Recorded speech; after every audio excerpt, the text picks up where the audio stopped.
À son âge mûr et adulte, David Morra, un homme connu non seulement pour son charmant talent d'acteur mais aussi pour son cœur chaleureux et son style de vie simple.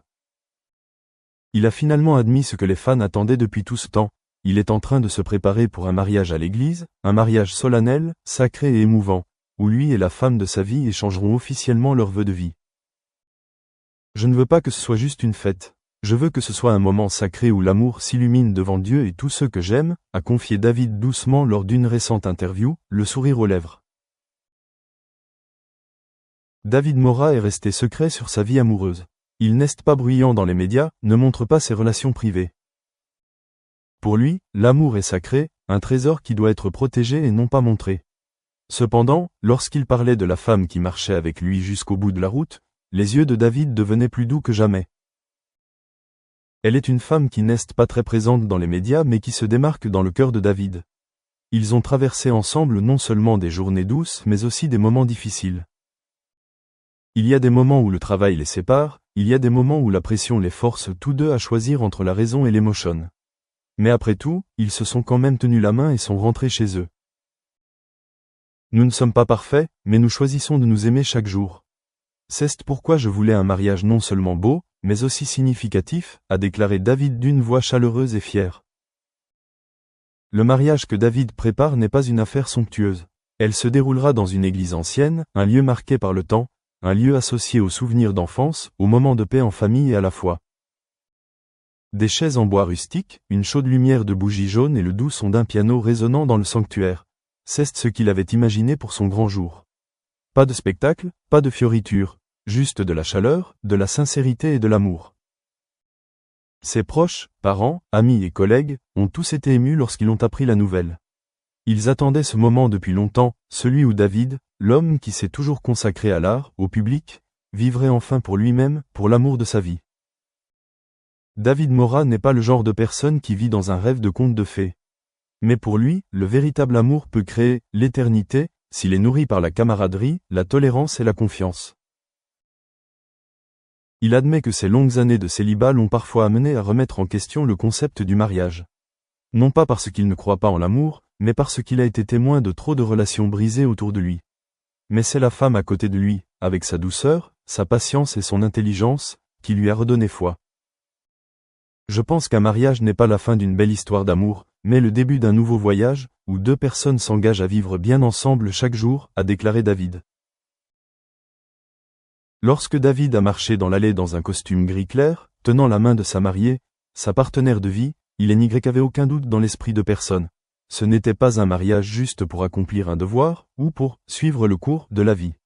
C'est le résultat inévitable d'un amour suffisamment grand, suffisamment durable et suffisamment profond. David Morra a parcouru un long chemin pour en arriver là d'un jeune acteur en herbe à un homme adulte qui sait ce dont il a besoin, ce qu'il valorise et est prêt à partager le reste de sa vie avec celle qu'il aime. Le mariage religieux de David Morra était plus qu'un simple événement. C'était une déclaration discrète mais puissante sur l'amour dans les temps modernes. L'amour n'a pas besoin d'être montré, le bonheur n'a pas besoin d'être prouvé, juste assez de sincérité pour que deux personnes se choisissent chaque jour. Et maintenant que tout se mettait en place, de la petite alliance à l'hymne que David avait choisi pour la cérémonie, il se sentait soulagé. Parce qu'enfin, il a trouvé sa maison.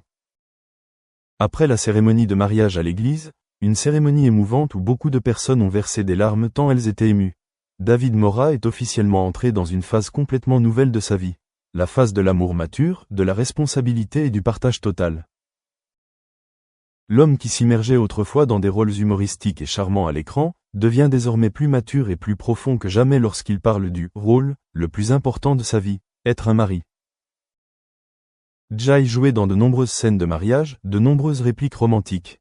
Mais le sentiment d'être à côté de la femme que j'aime, qui est vraiment ma femme, est complètement différent.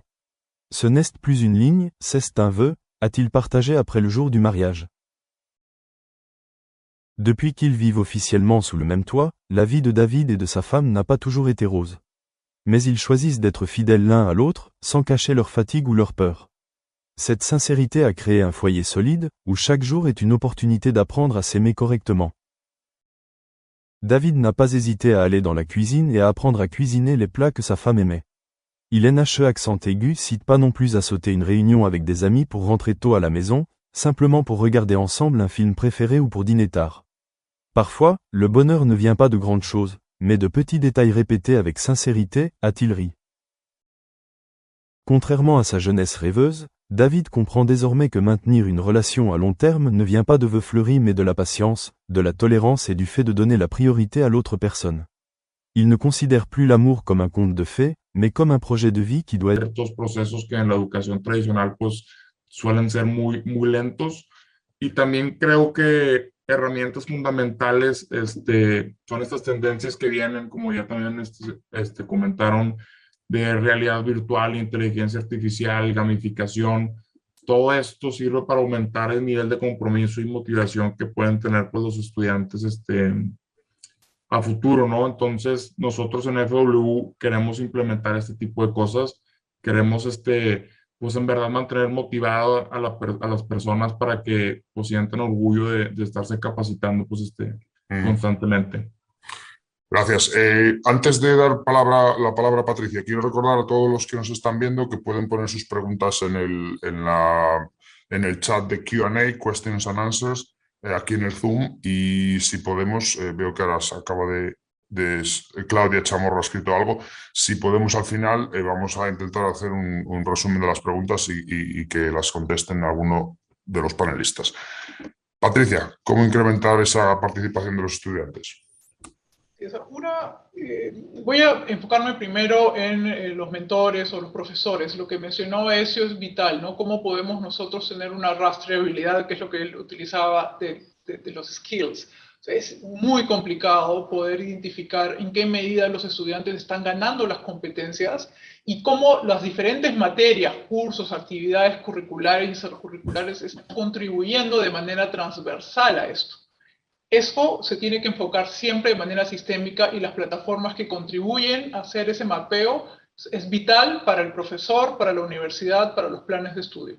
Por otro lado, con respecto al engagement o el compromiso para los estudiantes, miremos esa reunión. O sea, estamos personas utilizando una plataforma que hoy por hoy ya es sencilla, una plataforma de videoconferencia, compartiendo experiencias, cada uno dentro de sus países. Eso también genera compromiso cuando logramos gestionar, desarrollar cursos que incorporen estudiantes de otras universidades latinoamericanos.